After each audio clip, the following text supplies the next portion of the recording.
A 35-a cheie a genelor: umbră, foame, dar, aventură, Sidi, nemărginire. Partener de programare a 5-a cheie a genelor: inelul de codon, inelul miracolelor, 35.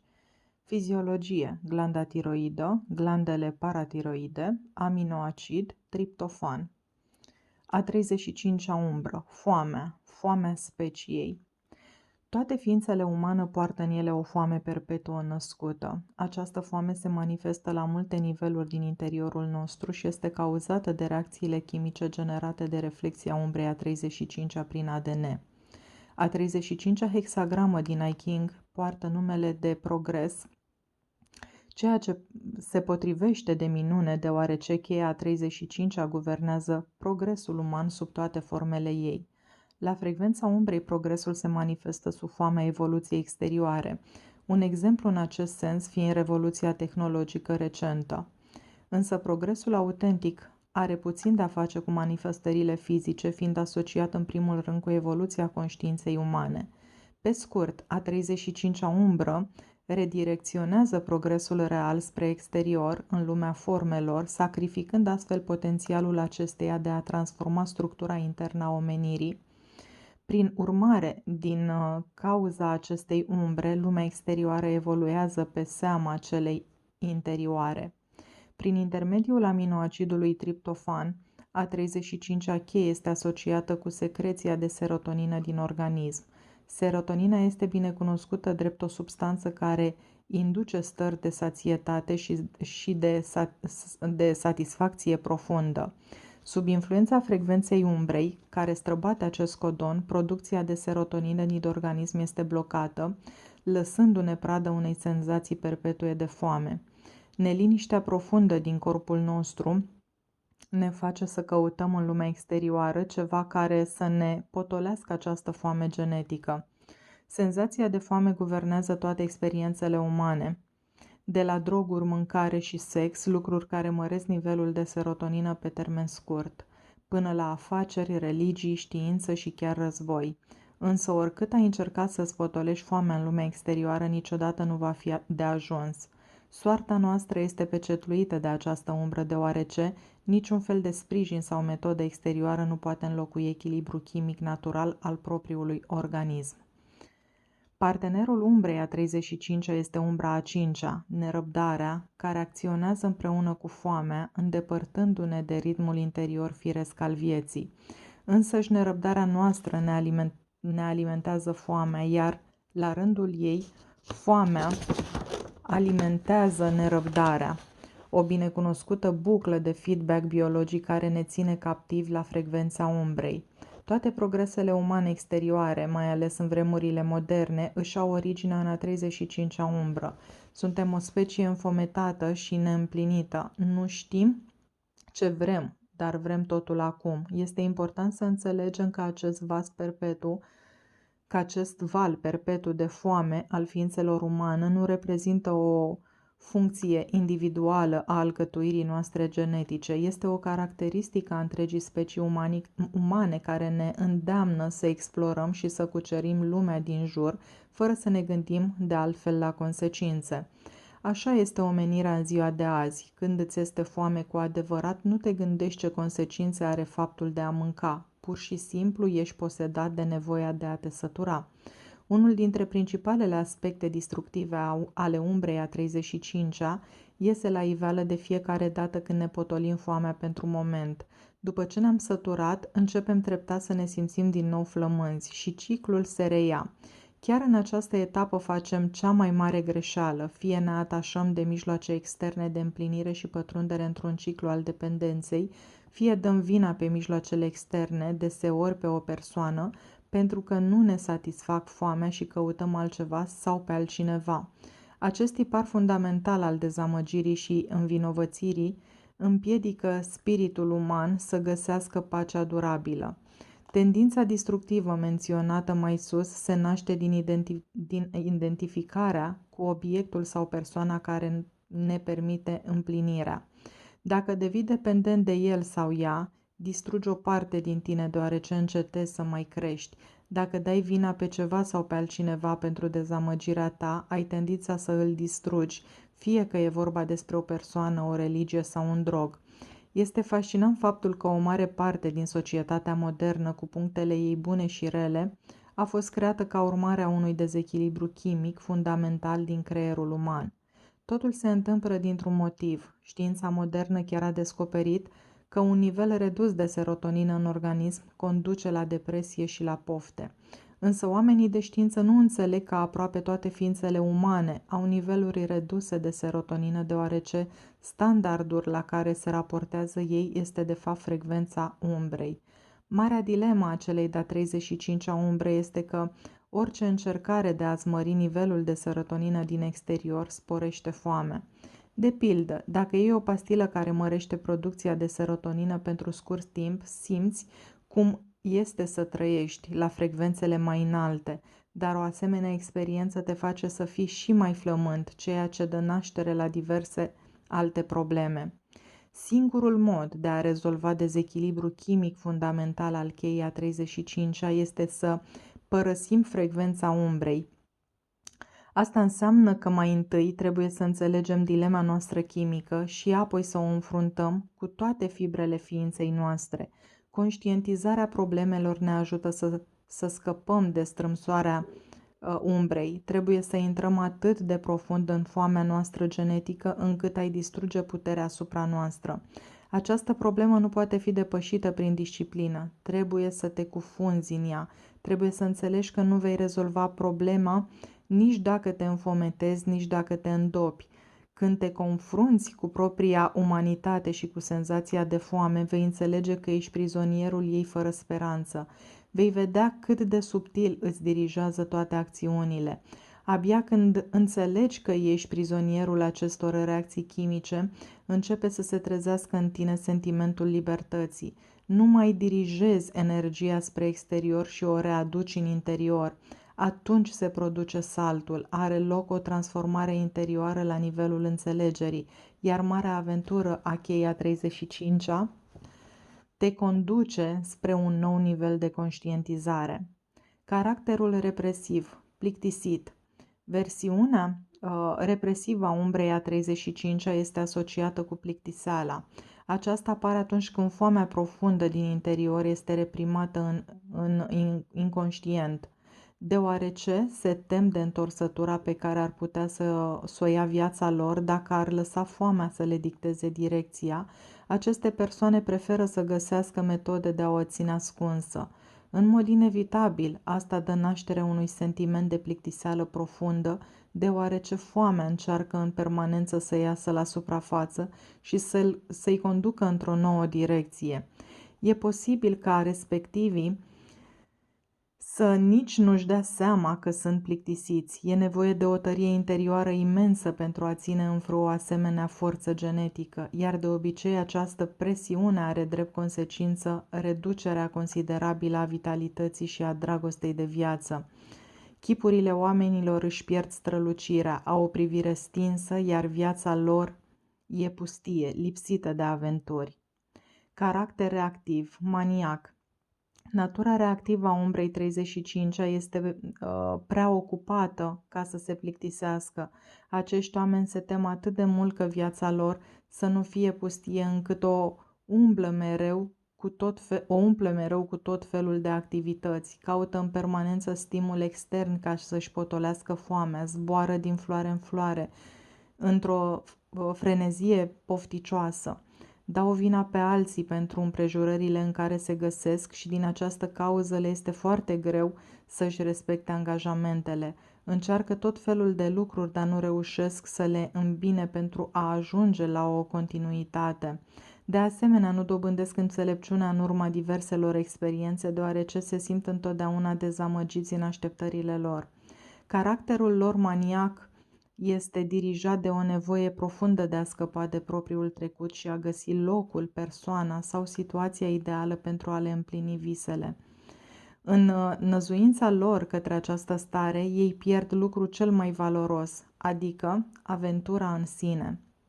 Al 35-lea dar, aventura, spațiul interior, ultima frontieră. A străpunge obstacolul foamei înseamnă a pătrunde în inimă. Caracteristica frecvenței darului este că întotdeauna implică iubirea. Iubirea este singura forță care poate pune capăt foamei ce ne macină la nivelul celei de-a 35-a umbră. Ea duce la creșterea și stabilizarea producției de serotonină din creierul uman.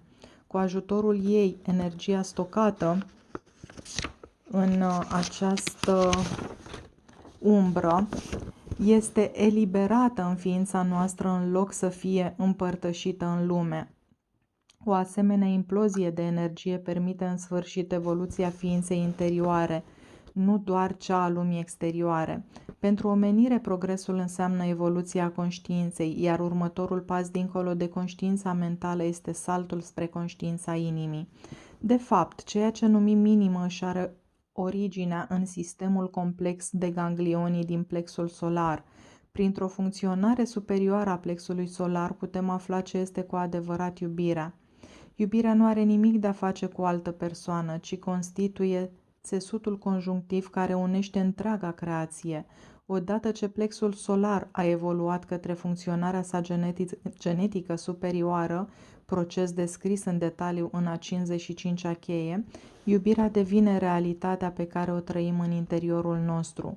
Ceea ce majoritatea ființelor umane numesc iubire este doar o satisfacție temporară a foamei, caracteristici celei de-a 35-a umbră, prin intermediul unui stimul exterior sau a unei alte persoane, adică doar o aluzie foarte vagă la ce înseamnă de fapt iubirea. Odată ce frecvența s-a ridicat la nivelul darului, începem să progresăm și în interior, nu doar în exterior. Ultima frontieră a foamei de aventură nu se află în afara noastră, ci în însăși natura și ființa noastră. Nu tânjim să explorăm spațiul exterior, ci spațiul interior. Cheia a 35-a este asemenea unei insule în genomul uman, deoarece este formată dintr-un singur codon care activează aminoacidul triptofan. În acest sens, ea este similară cu cheia 41, care reprezintă codonul ce inițiază toate procesele genetice umane, fără să aibă însă o importanță genetică la fel de mare precum aceasta. De aceea, ea constituie un fel de anomalie, iar în genetică orice anomalie ascunde un mister. Misterul celei de-a 35-lea dar este cuprins în numele său, darul aventurii. Asemenea, cheia 41-lea este un aspect al omenirii a cărei activare așteaptă un moment anume, dar spre deosebire de cheia 41, capacitatea de a activa și dezactiva anumite gene nu se află întotdeauna în afara noastră. Al 35-lea dar este singurul aspect din ADN-ul nostru care ne permite să alegem cum ne construim realitatea. După cum îți imaginezi, este un codon foarte important în evoluția omului. În rândul geneticienilor, al specialiștilor în evoluție, al teologilor și al misticilor există numeroase controverse cu privire la existența liberului arbitru. În dualitatea minții sau Maya, fiecare își are propriul punct de vedere. Înainte de a pătrunde în starea sidică, această dilemă nu are rezolvare, așa că fie alegi din punct de vedere, fie rămâi neutru. Din punct de vedere al celei de-a 35-lea dar, oamenii își pot influența propriul destin, influențându-și direct ADN-ul. Secretul este aventura, iar aventura reală se poate baza numai pe iubire. Aventura este ceea ce se întâmplă atunci când spiritul uman se eliberează de minte. Aventura este o stare care se naște din înțelegerea faptului că toți suntem unul. Ea nu reprezintă cufundarea în această unitate, dar îți permite să simți cum este să înnoți în unitate. Unitatea nu poate fi cunoscută mental, deși poate fi dedusă logic. Putem simți unitatea doar atunci când corpul produce suficientă serotonină. Pentru a trăi la frecvențe superioare nu este suficient să pompezi mai multă serotonină în corp. Serotonina este doar o verigă dintr-un lanț de substanțe interconectate, precum pinolina și harmina, secretate în laboratorul organismului. Stările superioare de conștiință se datorează unui echilibru delicat al tuturor acestor substanțe, în cantități și amestecuri extrem de precise. Acest echilibru se realizează cu atâta exactitate și finețe în fiecare persoană, încât se poate manifesta doar ca un proces organic, intern-natural. Aceasta este marea aventură în care pornești atunci când darul al 35-lea se manifestă în ființa ta interioară. Intri într-un proces de co-creare alchimică din propriul tău corp. Pe măsură ce îți ridici propria conștiință prin iubire, fiziologia ta începe să producă în mod spontan aceste delicate matrițe chimice. Este un proces evolutiv natural de rafinare și distilare a esențelor interioare prin intermediul sistemului endocrin. A trăi cu inima deschisă înseamnă a trăi într-o stare permanentă de aventură. Aventura înseamnă că în interiorul tău încă mai există frică, dar ai ajuns la o frecvență despre care știi că e suficient de înaltă pentru a învinge frica. Fiecare ființă umană are alegerea de a urma calea iubirii. În asta constă misterul celei de-al 35-lea dar. Progresul este posibil dacă ești pregătit să faci marele salt și să riști totul pentru iubire. Firește, pentru majoritatea oamenilor, frica din câmpul de frecvență al umbrei este prea mare și astfel rămân captivi în cercul nesfârșit al încercărilor de a-și satisface dorințele. Însă, din când în când, o ființă umană face saltul către darul al 35-lea, unde descoperă o poartă către o altă dimensiune. Când oferi în mod necondiționat, de fapt stimulezi secreția de serotonină. Pe lângă bucuria acestui lucru îți aduce și o stare profundă de încredere că ești în armonie cu întregul univers. În lumea în care trăim în prezent, a oferi necondiționat este o acțiune atât de radicală încât ea scurt-circuitează pur și simplu creierele celorlalți. Le oferă un moment de răgaz în care sunt obișnuiți să se uite la sine și la propria viață în oglinda acțiunilor tale. Pe unii poate chiar să-i facă să alunece și mai profund în tiparele fricii. Al 35-lea dar este singurul loc din toate cele 64 chei ale genelor în care o ființă umană poate face în mod conștient ceva pentru a-și ridica frecvența. Se poate îmbarca în aventura iubirii și își poate accelera din punct de vedere genetic propria evoluție.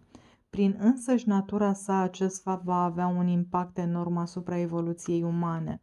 Dacă citești despre această cheie a genelor, ai dat peste cel mai mare secret ascuns în ADN-ul uman. Într-o carte plină de secrete l-ai descoperit pe cel mai simplu și cel mai ușor. Într-adevăr, în unele traduceri ale Aikingului, hexagrama 35-a este denumită progres ușor, nu doar progres.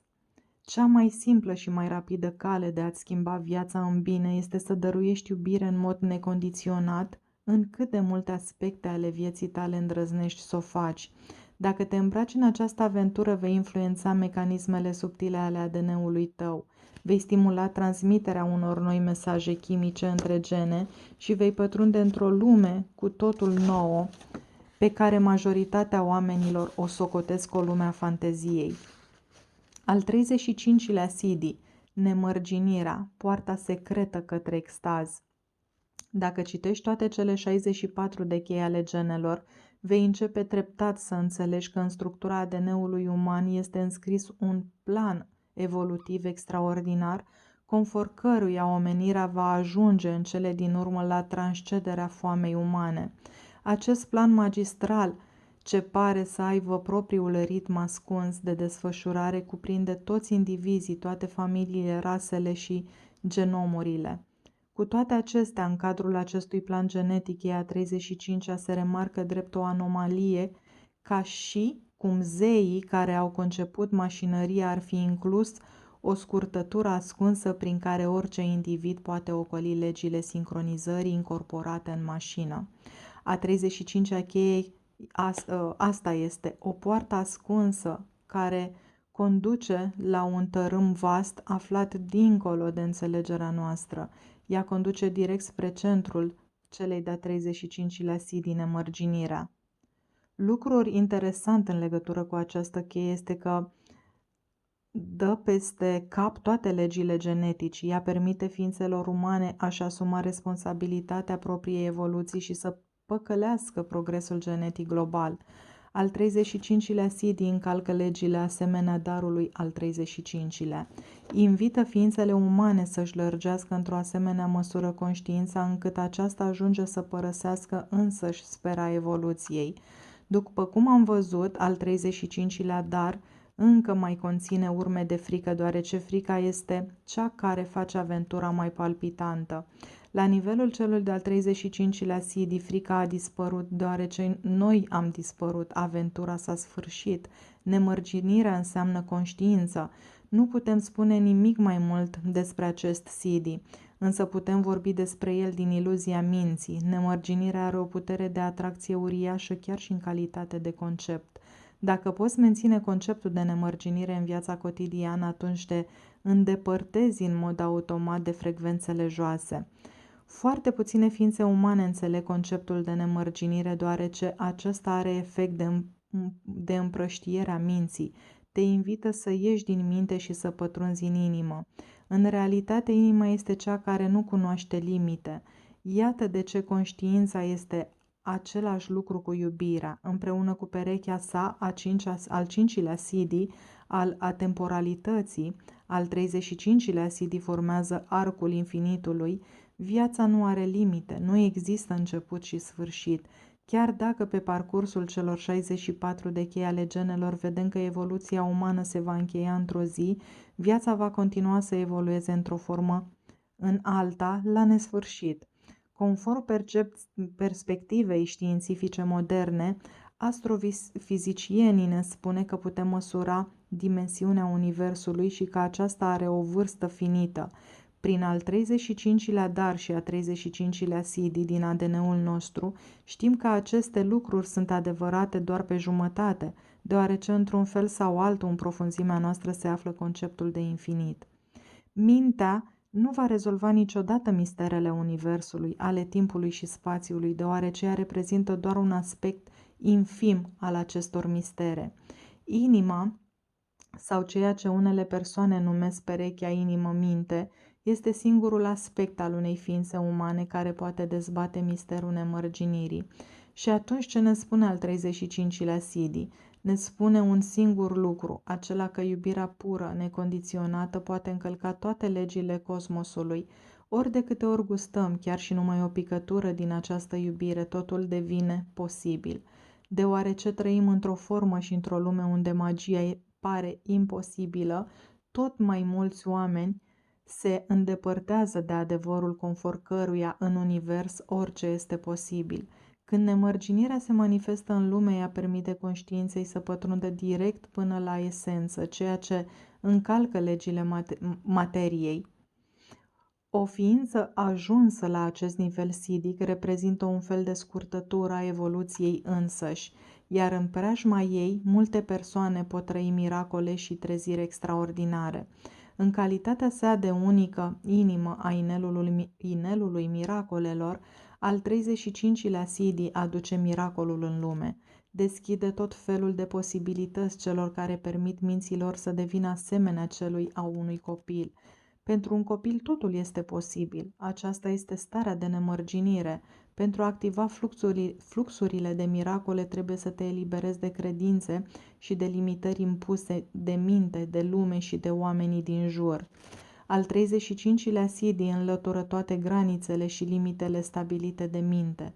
De-a lungul istoriei au fost oameni care au zburat, s-au înălțat și s-au dematerializat sub ochii altora. La nivelul acestui Sidi, orice este posibil.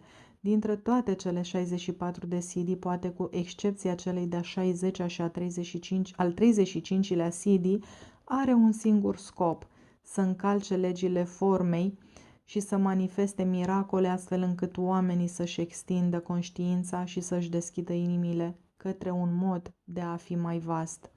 Datorită acestui Sidi a pătruns în lume semnificația tradițională a cuvântului Sidi, aceea de putere spirituală. În tradiția orientală, diferitele panteonuri și sisteme conțin diferite CD-uri.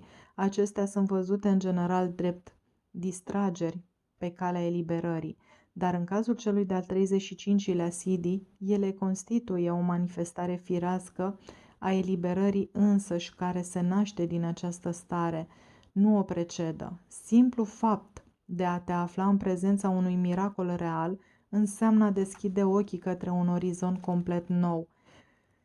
Îți poate schimba viața și îți poate deschide inima printr-o singură experiență care îți face mintea să stea în loc și îți zdruncină realitatea. În această privință, al 35-lea CD are o conexiune solidă cu al 22-lea CD. Grația, deoarece grația decide când, unde și cui îi se întâmplă un miracol. Însăși, existența celui de-al 35-lea dar și CD constituie o dovadă a puterii grației. Este foarte reconfortant faptul că în profunzimea ADN-ului fiecare dintre noi se află această vibrație care ne amintește în permanență despre posibilitățile infinite ale unei vieți trăite în numele iubirii.